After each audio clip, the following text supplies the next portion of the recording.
Let's welcome Michael Silacci, who is winemaker of Opus 1. Michael's talk title is Judgment of Napa. Michael. Thank you. I want to thank Xiao Li and Don for the invitation to come here. And I guess I was mistaken. I thought that Harvard professors had to wear ties. And when I grow up, I want to be a Harvard professor, so I'm a little disappointed.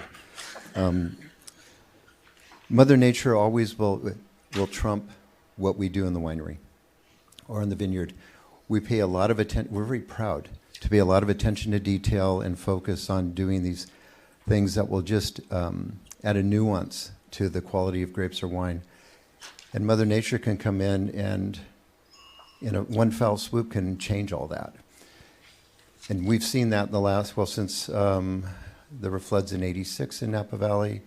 There were floods in 2006, fires in 2017, and in 2020. So we're really work at her mercy.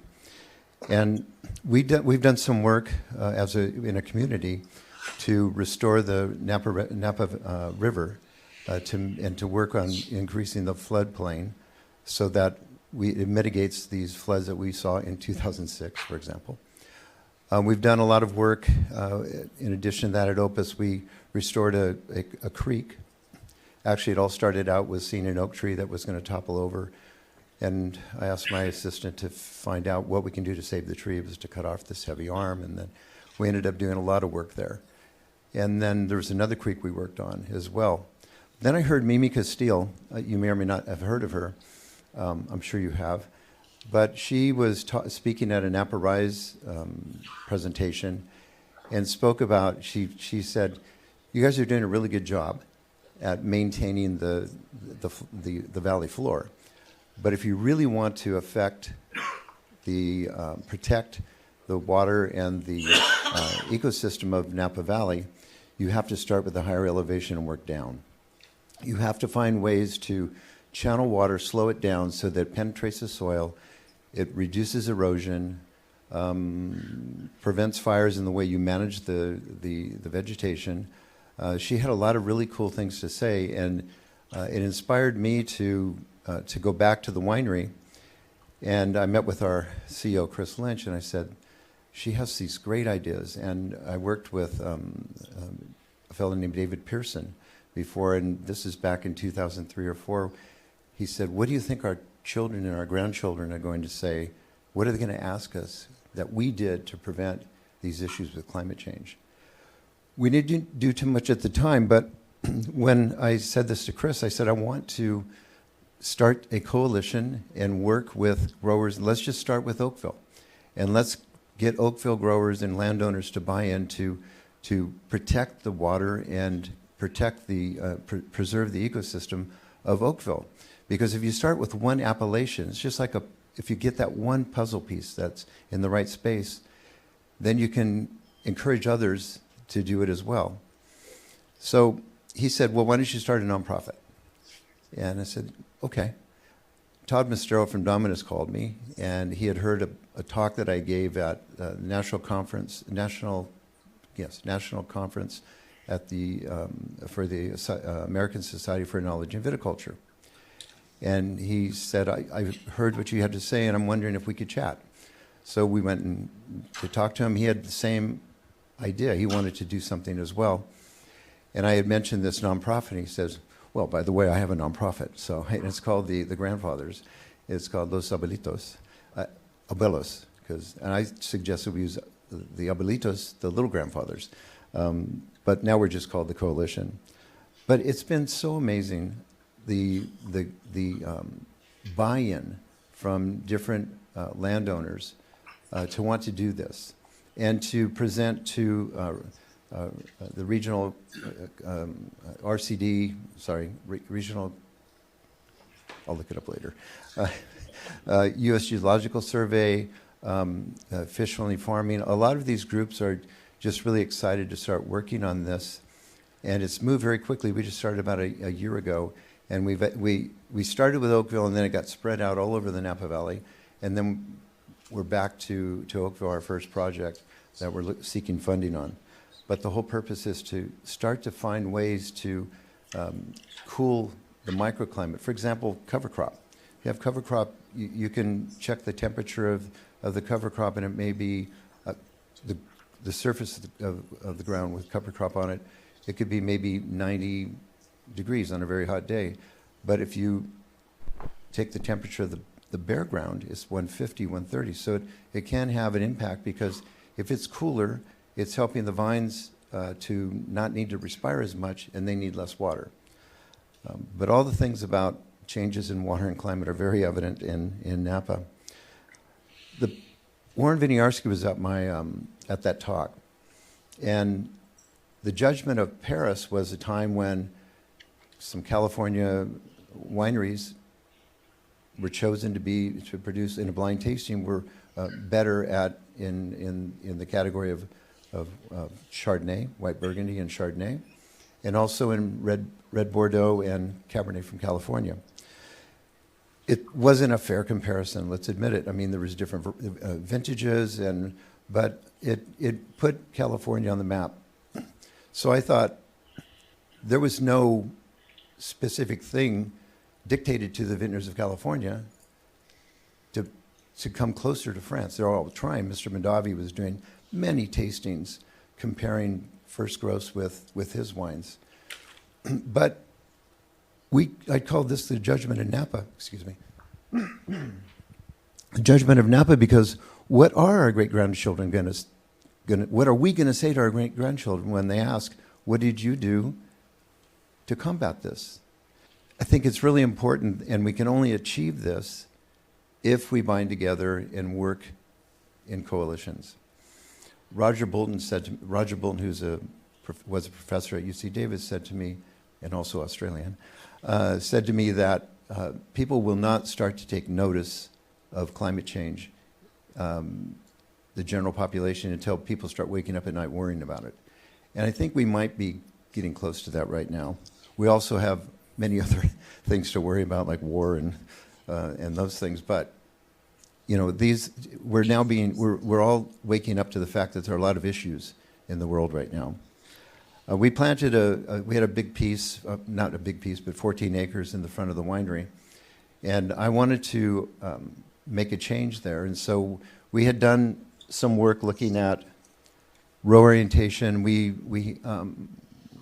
hired a fellow who measures he sees where your site is, and then he'll generate computer drawings at different row orientations to show the exposure to the grapes at the hottest part of the day.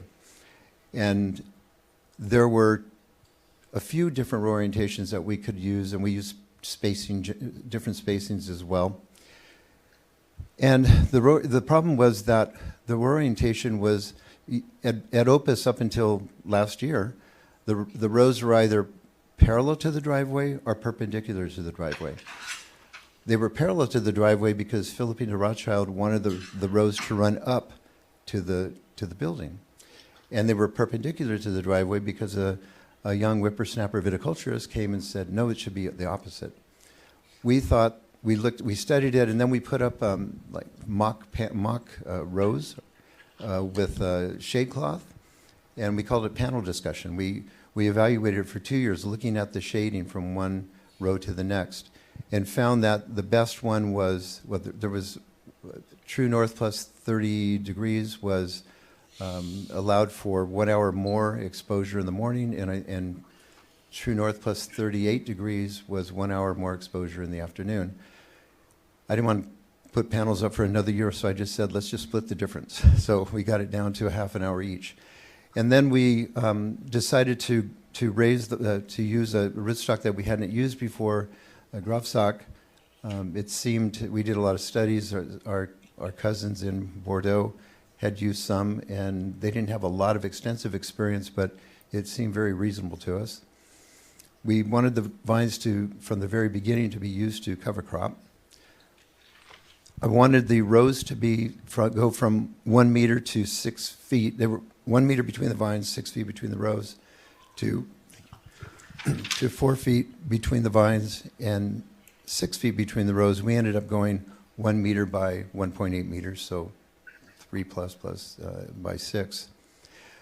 And then to bring the wire up a little bit higher, the fruiting wire up a little bit higher, to reduce the water demand by the plants because they're spread out more, but also in a nod to our social responsibility to our vineyard workers, so they can not have to bend over or squat down to work on the vines, but to be able to work comfortably at waist height. The problem was I had to convince Philippe Serres Rothschild that we should make this change. And I spent a whole extra year studying it and trying to find any holes in the thinking that would be easy for him just to say no. Now, Philippe could just say, no, it's going to look funny. I mean, it's going to look like it's an Opus 1 swoosh because it comes at an angle.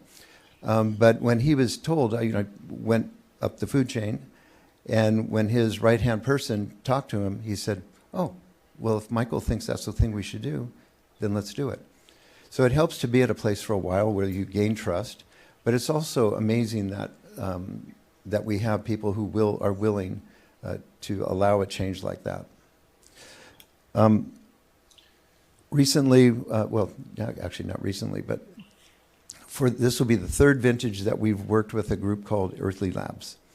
And I always wanted to figure out a way many of us have wanted to figure out a way to sequester carbon. And we found a way to capture it. We were going to put pipes through the winery to allow the CO2 to go out the wall, and then we figured out a way to sequester it later. I didn't think it was very smart to spend $100,000 on something we really didn't know was going to work or what we would do with it. So we have this machine that comes in, it's a CC unit, and we create, the hoses come off the tops of the tanks, they go through a manifold and through the system that purifies the CO2, because there's a lot of different gases in what comes off of the CO2. And then it gets purified and it goes into a dew or a canister as a liquid, and then we can roll the canister over to a tank and run it through the hose and through a cone, and it creates snow. And we use dry ice to protect the headspace of the fermentations and the headspace of the grapes, the juice before it starts. There is a fermentation that starts. And just showing you our vulnerability and being transparent, it was difficult to get it to work correctly. There were issues with components. We didn't have enough people on site that would train us. And we were up to, I was wondering what those numbers were for. Now I know. I've got 2 minutes. Anyway,